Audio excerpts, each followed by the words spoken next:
Dinudumog. Pinagkakaguluhan ng fans sina Darren at Juan Carlos. Pero hindi lang kompetisyon ang nabuo sa dalawang bata, kung hindi pagkakaibigan. Nahumaling ang mga baby girls sa inyo. And then all the grandmothers and mothers wanted to adopt both of you. But ano ba yung nangyari behind the scene? Mag-roommate talaga kayo from the very beginning. Opo. Kala ko po Englishero to kasi Englishero po to eh. Hindi po may nagtagalog. English. Paano nyo nalaman na pareho kayong marunong managalog? Nung nagsalita na po yung parents namin. Parang pagkatapos po nga yung magsalita, parang... Marami ang naging pagbabago sa buhay ng dalawang bata dahil sa The Voice Kids. Kapwa sikat at kakambal nito ang magandang karera sa Pilipinas. Itong si JK talagang you're right in there, you're doing what your mom always imagined that you would be doing. Ito naman plano ni Darren, kasi Canadian ka eh. Paano yan? Well, yung mommy at little sister ko po, umuwi na po ng Canada kasi kailangan na din pong magtrabaho ni mami. Si daddy po umuwi ng semis. Are you staying? Opo.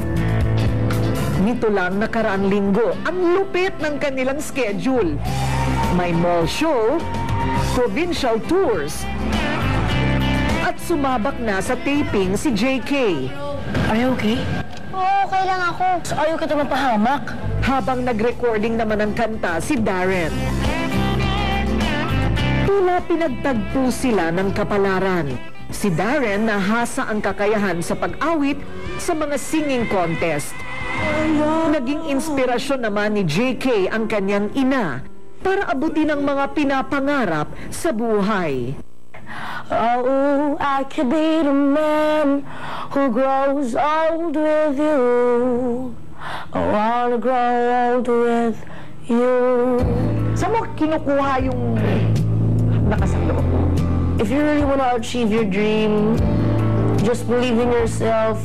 There will always be challenges and problems, but just like math, there will always be a solution. Just smile and live with happiness. Kay ganda ng buhay dahil lang sandigay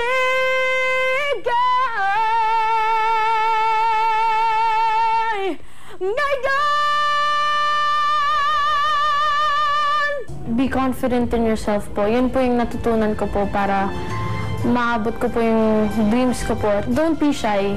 Pakita nyo lang po yung kakayahan nyo po. And I think that's the most positive way that people can accept your work po.